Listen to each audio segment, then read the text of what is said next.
Welcome to Season 8 of the Finding Peace podcast. This season is focused on practical, trauma-informed tools you can use in everyday life. When emotions run high, relationships feel heavy, or your nervous system needs support. Short episodes designed to help you find more peace, joy, and connection, one moment at a time. Please welcome the host of the Finding Peace podcast, best-selling author, psychotherapist, and speaker, Troy L. Love. What we are upset about is rarely what we are really upset about.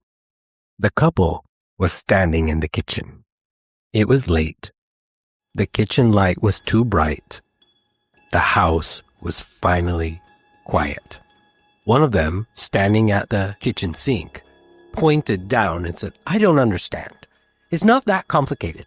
If you use a dish, you put it in the dishwasher. How many times have I had to tell you this already?" They started listing examples. I told you on Monday night, and Tuesday morning, and the coffee mug from earlier that day. Their voice was calm, but tight, precise, logical. Across the room, the partner leaned against the wall, arms crossed. They hadn't said much. Their breathing was shallow, their jaw clenched. More explanations came, and the quieter the partner became. Finally, the partner said, "I just can't do this right now." And that's when things escalated. "See, this is exactly what I mean. You shut down. We can't solve anything if you won't talk and you just walk away." More words followed. Better arguments, clearer logic. But something else was happening. The partner by the wall wasn't processing the list of things. They weren't even evaluating reasoning. They weren't even really hearing words. Their nervous system had already decided this isn't safe. Not because of the dishes, but because of the tone, the pace, the intensity. Their body remembered other moments where being talked at meant that they were wrong, that they were bad, that they were not good enough. Where explanations felt like verdicts, where staying quiet reduced the damage. So, their nervous system did what it had learned to do. It shut things down. Meanwhile, the partner at the counter is feeling abandoned. They weren't trying to dominate. They were trying to be understood. And the harder they tried to explain, the more they felt alone. Two nervous systems, two survival strategies, both are missing each other completely. Until somebody finally left the room, and nothing was resolved. Later, much later, they were finally able to name what really happened. It wasn't a communication problem. It wasn't a logic problem. It was a regulation problem. Because logic doesn't land when safety is gone. And connection, real connection, is what brings the thinking brain back online. Now, how many of you have ever done a burpee? You know that cardiovascular exercise where you jump up into the air and then you go down on the ground and you do a push-up and then you jump back up again? I know a guy who loves doing burpees, and great for him. That's fantastic. Everybody else I talk to hates burpees. They are hard. They are intense. They suck. They're painful.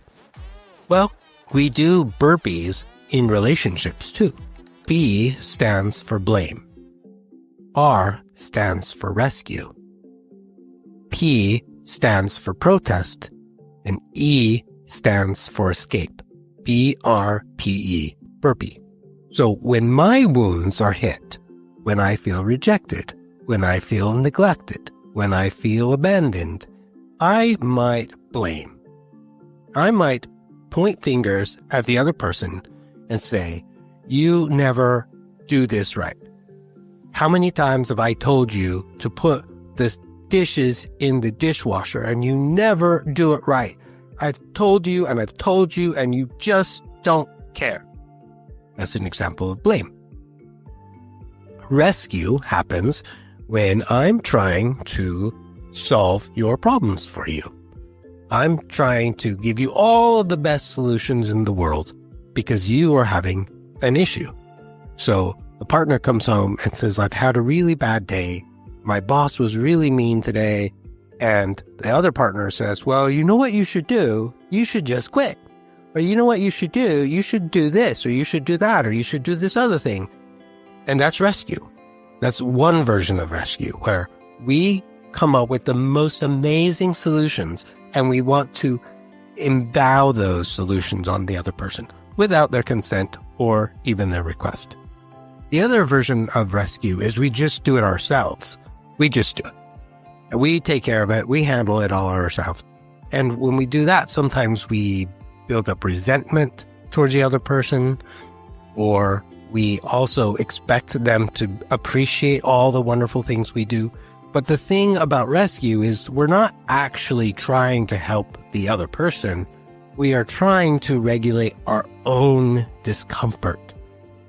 And so if we can just fix it in one way or another, then we don't have to sit in the discomfort anymore. And problem solved. Whew, we're done.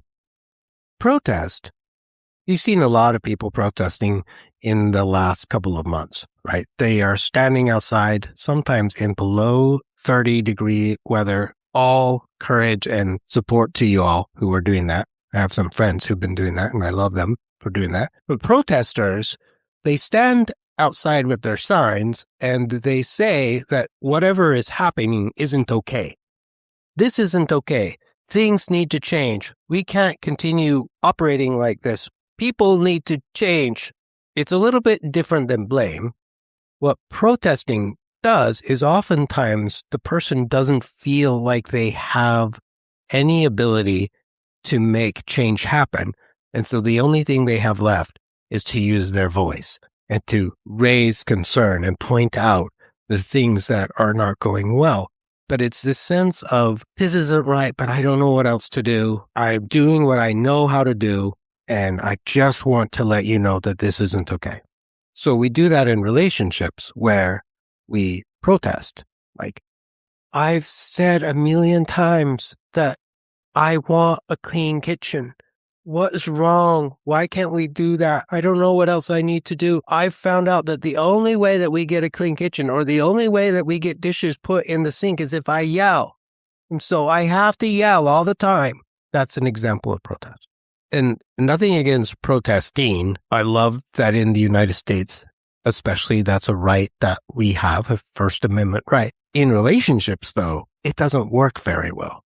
It is an attempt to deal with the pain that we are experiencing. And then E is escape. I'm going to check out. I'm going to stop listening. I'm going to get on my phone and start scrolling. I'm going to turn the TV on. I'm going to actually leave. So all four of those are ways that we are trying to use to deal with our pain when attachment wounds are hit. I might blame, I might protest, I might rescue, or I might escape. The BRPEs. The reason why we're doing that is because we don't know what else to do. Nobody really taught us what else to do, and so our brains kick in, our wounds get hit, we go into fight or flight response. All the blood in our prefrontal cortex moves down to our lungs and our heart and our biceps and our quads so that we can escape or fight our way out of things. And so when that happens, that energy that normally goes to our prefrontal cortex is gone, and we don't think really well. We don't make good decisions during fight or flight. When our nervous system detects danger, blood is moving away from that part of our brain, which is responsible for reflection, perspective taking, complex language, being able to identify cause and effect. If I do this, this is likely what's going to happen. All of those systems go offline, so the body can do what it needs to do to run away or fight our way out. And so this is why, in the middle of conflict, using the burpees doesn't help. When we start to blame, or we start to protest, or we start to rescue, explaining harder doesn't help. Arguing smarter doesn't work. Proving our point doesn't land.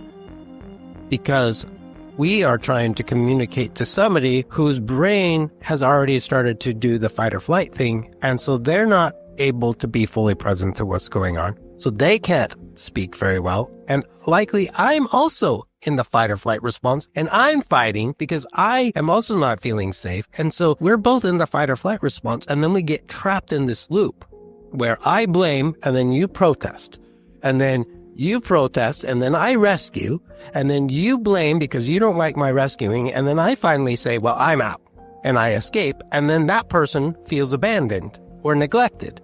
And so then they follow me out the door and they protest, or they continue to blame because they don't like how they're feeling. Most people do the burpees not because they are trying to win or because they want to be right.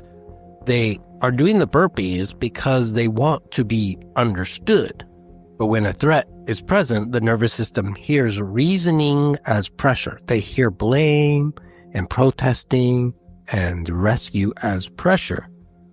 More words equal more threat. More logic equals more escalation. And so one person keeps doing a burpee, trying to be clear, and the other person is doing a burpee like escape, shutting down or protesting, and then disappears.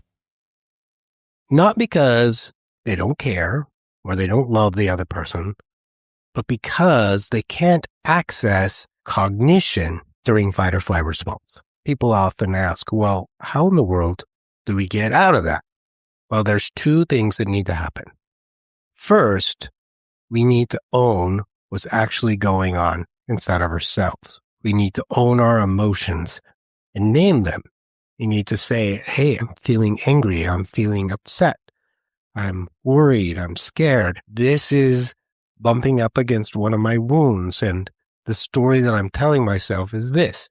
We also need to have empathy for the other person, to recognize that that other person's wounds are being hit just like mine, that they sometimes feel rejected, abandoned, neglected, betrayed, just like me. And knowing that that is painful for me, if I can tap into that pain and recognize, well, they're feeling that too, I might want to shift things to help make things feel safer. When a couple can start to catch that they're in this spiral, I call it the death spiral, where they're doing the burpees on each other, that's a time to pause and say, hey, we're doing that thing. We're doing that burpee thing. We're doing the death spiral thing.